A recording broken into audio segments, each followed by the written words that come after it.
नमस्कार बच्चों। आज मैं आपसे जिस विषय में बात करना चाह रही हूँ, हमने अक्सर देखा है दीपावली के समय जब हम पटाखे चलाते हैं तो उसमें हम जब रॉकेट को छोड़ते हैं तो हमें बड़ी खुशी होती है और ये रॉकेट कुछ ही देर ऊपर रहता है और फिर नीचे गिर जाता है। तो उसी प्रकार अंतरिक्ष में जो रॉकेट हमने छोड़ा है उसकी जो रूपरेखा तैयार किया, वैसी उस शख्स का नाम है टेसी थॉमस। टेसी थॉमस से मेरा आत्मिक रूप से भी जुड़ाव है क्योंकि मेरा नाम भी शादी से पहले अनीता थॉमस था और इसका नाम भी टेसी थॉमस है। तो आत्मिक रूप से भी हम लोग जुड़े हुए हैं और उसका भी गांव केरल है और मेरा भी गांव केरल था। तो टेसी थॉमस जो थी, इसका जो जन्म था 1963 में केरल के अलपुरा डिस्ट्रिक्ट में हुआ था। ये एक ईसाई परिवार में जन्मी थी। इसकी 4 बहनें थी और एक भाई था। पापा मम्मी दोनों पढ़े लिखे थे, लेकिन पापा को 13 साल की उम्र में स्ट्रोक हो गया, जिससे कि उनका एक साइड पूरा पैरालाइसिस हो गया, लकवा लग गया, जिसके कारण वो हमेशा के लिए अपने जॉब से उनको रिटायरमेंट लेना पड़ा वॉलंटरी, और वो घर में रहने लगे और पूरा भार जो था उनकी मम्मी पे आ गया। लेकिन ये जो था तुम्बा का जो रॉकेट प्रक्षेपण केंद्र है उसके नजदीक रहने के कारण वो अक्सर आसमान पे रॉकेटों के लॉन्चिंग के समय वो देखती रहती थी और उसका एक सपना था, एक दिन मैं भी इस क्षेत्र में आगे आऊं।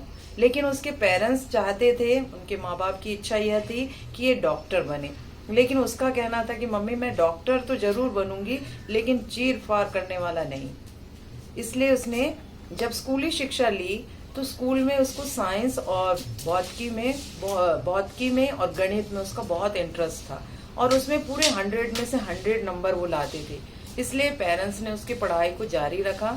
बाद में उसने वहाँ के त्रिशूर कॉलेज से अपनी इंजीनियरिंग करी और इंजीनियरिंग करने के पश्चात वो पूना गई और पूना में उसने कई डिग्रियां लिया और वहीं से उसने पीएचडी भी करा।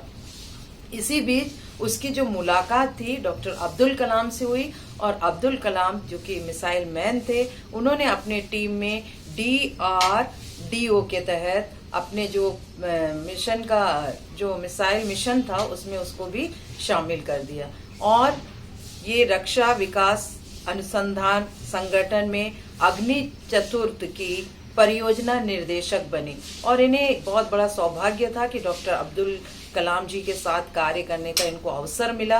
और दोनों ने, जैसे कि अब्दुल कलाम को मिसाइल मैन कहा जाता था और ये मिसाइल वुमेन, भारत की पहली मिसाइल वुमेन बनी। और इन्होंने अपनी शिक्षा के बाद जब इनको शिक्षा में आगे पढ़ने के लिए इन्होंने स्टेट बैंक से लोन भी लिया था। उस समय 100 रुपए का लोन अपनी शिक्षा के लिए इन्होंने लिया था।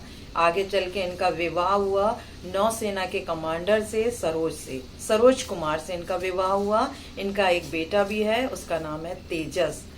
इन्होंने सफलता जब प्राप्त कर ली उसके बाद एक के बाद एक इनको पुरस्कार मिलने लगे। इनका 2008 में इनको वैज्ञानिक का उत्कृष्टता पुरस्कार मिला 2008 में। 2009 में इंडिया टुडे महिलाओं का वर्चस्व के क्षेत्र में इनको पुरस्कार मिला। 2012 में लाल बहादुर शास्त्री पुरस्कार से इन्हें सम्मानित किया गया और 12 से 16 के बीच मोक्ष गुंडम विश्वरैया पुरस्कारों से इन्हें सम्मानित किया गया।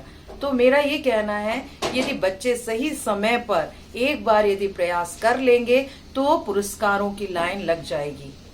तो मैं भी चाहती हूँ कि हमारे पेरेंट्स जो हैं, लड़का और लड़की में कोई भेद ना करें, दोनों ही एक समान है। अपने बच्चों को पहचानें, सही समय पे उनके सपनों में पंख लगाइए ताकि आने वाले समय में ये बालिकाएं भी, ये बालक भी अपने अपने क्षेत्र में कुछ ऊंचा काम कर जाए। ये रोज हर बार जो ASL के माध्यम से एक नए टॉपिक के माध्यम से मैं बच्चों को यही बताना चाह रही हूँ कि हमारे बच्चे भी कुछ ना कुछ कर सकते हैं। अपने क्षेत्र अलग अलग हो सकते हैं और उसमें सफलता पा सकते हैं। पिछले साल हमारे स्कूल के 10 बच्चों ने अपनी अद्भुत खोज प्रतियोगिता में भी भाग लिया था, जिसमें 10 बच्चों को 10-10 हजार रुपए का पुरस्कार भी मिला था। तो ये अचीवमेंट हम भी कर सकते हैं यदि हम सही समय पे अपने बच्चों को प्रोत्साहित करें। तो मेरा उद्देश्य यही है कि हम सुने मन भर, ग्रहण करें कण भर। यदि एक बच्चा भी इन विचारों से यदि प्रभावित होगा तो कुछ ना कुछ कर जाएगा। वही मैं उसी दिन की आस में हूँ कि ये बच्चे, मेरे भी बच्चे, अपने किसी एक क्षेत्र को चुन लें और सही समय पर सही विकास करें, और पुरस्कार बाद में मिलते ही रहेंगे। पहले हमें कार्य करना है और पुरस्कार बाद में हमें जरूर मिलेंगे। धन्यवाद।